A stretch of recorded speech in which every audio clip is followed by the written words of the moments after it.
কথায় আছে, প্রয়োজনের কাছে বয়স কোনো ব্যাপার না।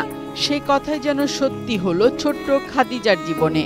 যে বয়সে একটা মেয়ে নিজের ইচ্ছে মতো দুরন্তপনায় ব্যস্ত থাকবে, বন্ধু বান্ধবীদের সাথে যাবে স্কুলে, ঠিক সেই সময় তাকে কাঁধে নিতে হয়েছে সংসারের বোঝা।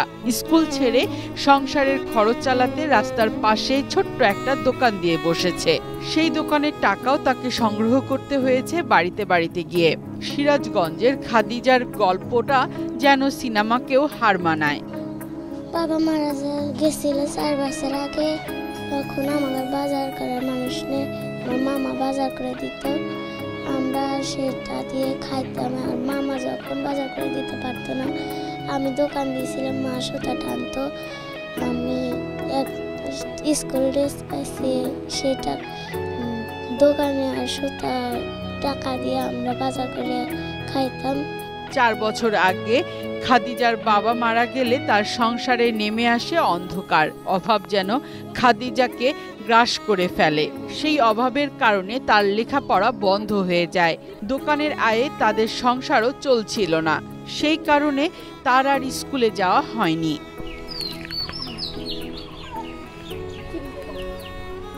খাদিজার এমন অসহায়ত্বের কথা জেনে তার দিকে সহযোগিতার হাত বাড়িয়ে দেয় এক প্রবাসী। সেই প্রবাসী সহযোগিতায় একটা ছাগল, একটা সেলাই মেশিন, ডাল চাল সহ শুকনো খাবারের ব্যবস্থা করে দেয়। সেই সাথে খাদিজাকে স্কুলে যাবার ব্যবস্থাও করে দেন তিনি। একজন সহযোগিতা করছে, স্কুল ড্রেস দিছে, সেটা দিয়ে আমরা স্কুলে যাই। স্কুল যেয়ে বন্ধুদের সাথে খেলাধুলা করে আমি ভালো মানুষ হতে চাই। আমি লেখাপড়া করে মানুষের মতন মানুষ হতে চাই। আমার পরিবারের দুঃখ কষ্ট দূর করতে চাই। খাদিজার মা জানান, তাদের যখন কিছুই ছিল না তখন তার মামা খাবার কিনে দিত। এরপর প্রবাসীর দেওয়া ছাগল এবং সেলাই মেশিনের কারণে তারা এখন আগের থেকে অনেক ভালো আছেন। আমার স্বামী 4 বছর হলো মারা গেছে। খুব কষ্টের দিন কাটাচ্ছি, সুতা টেনে টেনে সংসার চালাচ্ছি। পাশে একটা দোকান দিয়ে দিয়েছিলাম, দোকানে কিছু টাকা ছিল, স্বল্প লেখা হয়তো বাজারই হরাম না, কি লেখাপড়া শিখামো, লেখাপড়াতে চং শেখাতে পারতাম না।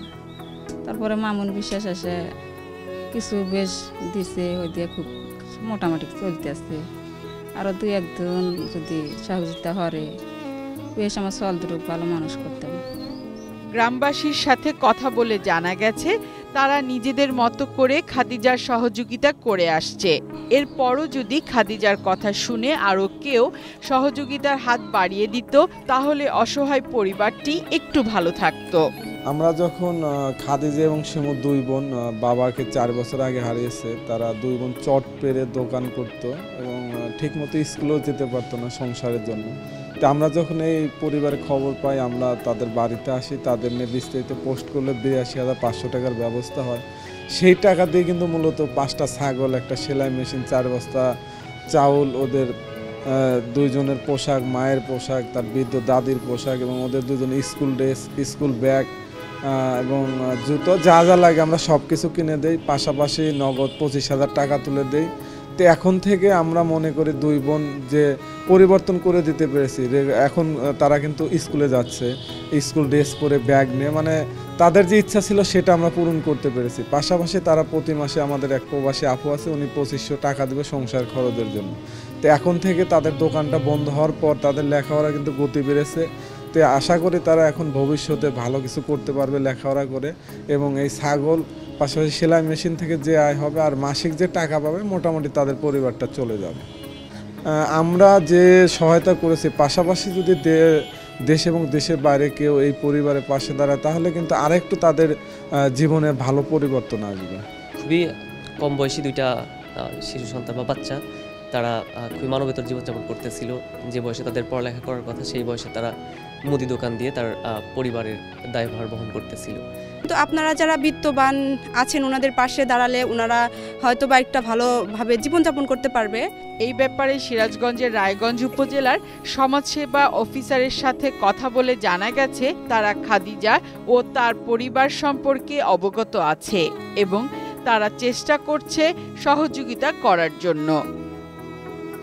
সামাজিক নিরাপত্তা কর্মসূচির আওতায় আমাদের বিধবা ও স্বামী নিগৃহীতা মহিলা ভাতা কার্যক্রম রয়েছে।